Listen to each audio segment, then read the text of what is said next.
क्या है, सिर्फ और सिर्फ अल्फाजों का हेरा फेर है और कुछ नहीं है।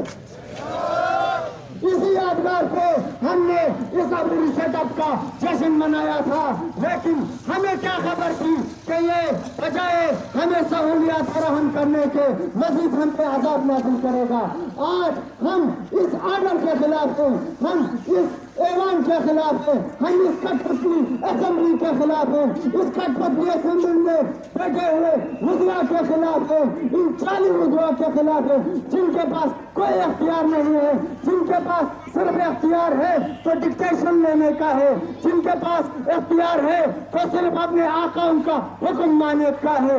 लिहाजा मैं आवाम उन्नास से अपील करता हूँ कि अपने हुकूक के लिए खुद खड़े हो जाएं और अपनी जहद की जहद को जारी रखें। वस्सलाम।